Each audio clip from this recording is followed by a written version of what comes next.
ngayon, no, sa sunod-sunod na pambabash at pambabatikos nga dito kay Miss Catherine Bernardo, ay hindi na talaga mapigilan ang pagyaman ni Miss Catherine dahil sa sunod-sunod na bashing na nagaganap sa kanya, kung ano-anong paninira ginagawa sa kanya.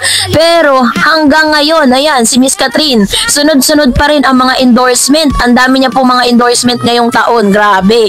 Tapos sinabi rin po dito na magsisimula na rin yung kanila pong panibagong serye, no. So ito, tinatapos na ni Catherine lahat to para at least iba pag sila po kasi naggawa na ng series nila, eh talagang nakafocus. Ganun kasi si Catherine, eh. Siya yung ganung tipo talaga siya, eh, na kapag may ginagawa siyang series, talagang dun lang siya nakafocus, wala nang iba. May ginagawa siyang movie, ganun.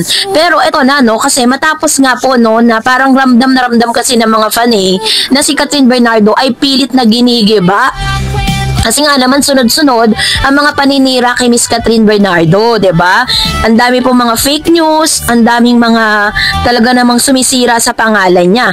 At meron pong isang video dito na talagang nagte-trending ngayon kasi isa sa mga fan ni Miss Catherine na si Tita Long Gumatay, na meron din po siyang showbiz channel doon po sa Facebook.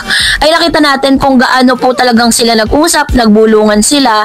At isang bagay na gustong-gusto natin kay Catherine, kasi kapag alam niya na supporters kanya or fan, or isa ka sa mga sumusunod sa kanya, nag-aas ng konting panahon, bibigyan kanya ng panahon. Tingnan mo si Tita Long, ha. Tingnan mo, 'di ba, huminto siya, nakipagtsikahan, nakipagbulungan. Ang ibang artista po hindi gagawin yan. Tanging si Miss Catherine Bernardo lang ang nakagagawa niya kasi ganyan niya kamahal ang kanyang mga supporters, no? Kaya talagang love na love talaga to si Miss Catherine. Kaya alam nyo, hindi po kayo nagkamali ng inyong susuportahan. Kung sinusuportahan nyo si Catherine, she's very kind and very respectful person, ano. Pero dito po sa bulungan na to, ang dami nagtanong, ano bang bulungan na nagaganap? So dahil dyan, nag-post si Tita Long after the video. Sabi niya, taken yesterday. Ito na yung sa mga nagtatanong. Our topic was about her basher. She said, never mind them. Huwag niyong patulan. Huwag kayong makipag-away. So for me, since I also have bashers, and there are some who are throwing some fake infos about me, even though di ako artist at nasa fan side lang ako. So I decided to keep quiet na lang for now. Mahiya naman ako kay Kat kapag inaway ko bashers ko at yung mga naninira sa akin. Kaya gayahin ko na lang siya na deadma. Super ganda niya. Ang kinis-kinis. Tinititigan ko kahapon as if first time ko nakita in person. Ha. Kayo, how many times you have seen her face to face? Hashtag first time, ha?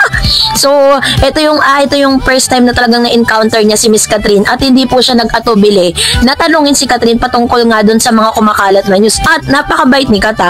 Si Kat pa ang sumusaway or sinasaway niya yung mga supporters niya na huwag kayong makipag-away, huwag niyo silang awayin. Don't mind the bashers. Yun po yung kanyang Kaya pala talagang kahit ano pong panggigiba, kahit ano pong mga fake news, no, ang ipinupukol kay Catherine, hindi po siya naglabas not a single word. Wala po siya kahit gaputok na salita na inilabas po sa publiko para gantihan yung mga bashers. Itong last lang, si Mama Min kasi syempre bilang isang ina, as a protector of Miss Catherine, siya po ang nagsalita, hindi si Catherine. Si Mama Min bilang isang ina na protector ng kanyang anak, talagang mapupuno din dahil sa mga paninira na yan. Diba? Dahil kilala niya yung anak niya na never nagagawin yun. Kaya talagang yun po yung isang bagay na talagang lalo pong minahal si Catherine dahil sa kanyang character. Kaya napaka-unfair din, 'di ba, na there are times na parang si Catherine ay kinukumpara kay Kayla Estrada. Sabi kasi nila si Kayla daw very classy, tapos si Kayla daw ay graduate. Yes, Kayla is a very good person. She's a very kind at wala tayong masasabi doon, ano. Pero it's unfair na ikumpara natin siya kay Catherine. Si Catherine po, yes, hindi po siya katulad ni Kayla na parang graduate sa ganitong nagkaroon siya ng bachelor's degree. Si Miss Catherine kasi mas nag-focus siya. Pero tingnan naman natin kung anong klaseng pagkatao meron si Catherine. Marami pong mga aral ngayon, 'di ba, na sobrang bastos at parang walang pinag-aralan. Kaya hindi